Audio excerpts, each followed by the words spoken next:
Hey, it's Angie with News OK. And Becky. She is our recipe for health food columnist for the Oklahoman. And we've got a lot of food in front of us, as you can tell. This video is all about how to stock your kitchen in a healthy way. But there's a significance to March. Tell us what's going on. Well, Angie, March is National Nutrition Month, and the theme for this year is nutrition from the ground up. And so we're talking about how to stock your kitchen for good, nutritious meal preparation and how to be able to do that very simply.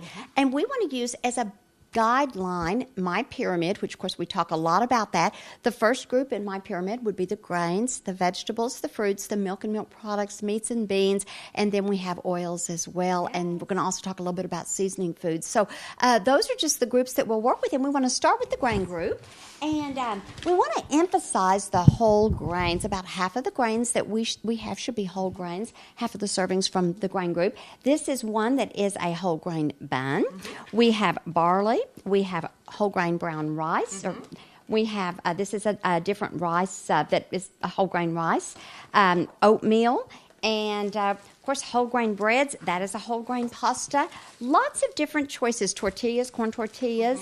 And whole grain tastes good. They are wonderful. And they're so easy to incorporate into meals and snacks as well. The next group are the vegetables. And right now we have so many wonderful fresh vegetables to choose from. We have some fresh asparagus, broccoli, onions, and, of course, potatoes that are available most anytime. Zucchini, squash, yellow crookneck. Right now is a great time to take advantage of a lot of fresh vegetables.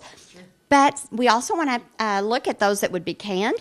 I put some Oriental vegetables out here. We have bean sprouts and bamboo shoots and water chestnuts and mushrooms, tomato products. These are great to use. What I like to do is when I first come in from the grocery store, start out the first 2 or 3 days using my fresh produce and then using the canned or even the frozen. And these are some frozen carrots and those are some frozen mixed vegetables. Lots of things to be able to choose from. Very good point. Okay. Also fruits. Fruits are great to work into meals. Here, our fruit bowl is heavy, isn't it? I know. But we've got bananas and actually apples and pears and the little mandarin oranges that are so good for snacks.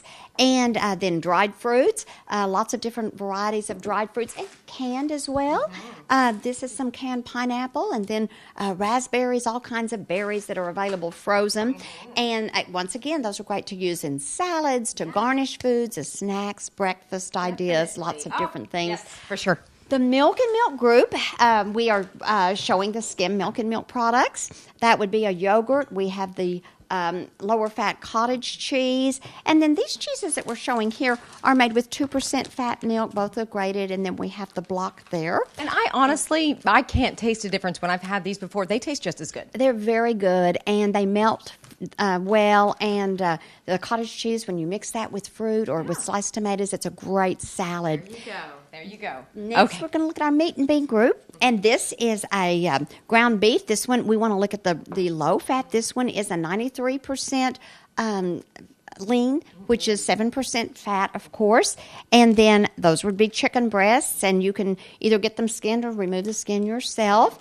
And then we have several different varieties of beans, and you've got lentils there. These are garbanzo beans, lots and lots of different types of beans. And then we have nuts as well. These would be some sliced almonds, and we can work those into the diet. They're all excellent. Little things that you just don't think about. That's right. That's right. Yeah. Okay. So next we're going to look at some oils, and some of these, olive oil is a great oil to use. That happens to be the peanut oil, which is great to use for flavor, for seasoning. We have sesame oil, which happens to be great on asparagus. It's good on green beans too.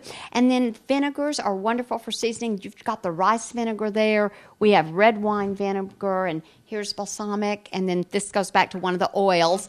And then I wanted to show the different spices. Those are just a wide variety of different spices that can be used for seasoning. So that's just a quick run through of some foods to have in your kitchen to be able to prepare all kinds of meals. Yes. Well, Becky, these are such great ideas, and obviously staples that we should have in our kitchen. Yes, absolutely. Yeah, all of the food groups for sure. Well, if you need more information, Becky will have this in her article, in her recipe for health article in the Oklahoman in the Life section. Just check that out. She is also a registered dietitian, so she definitely knows what she's talking about. So read up on her article. Becky, thank you so much. Thank you, Angie.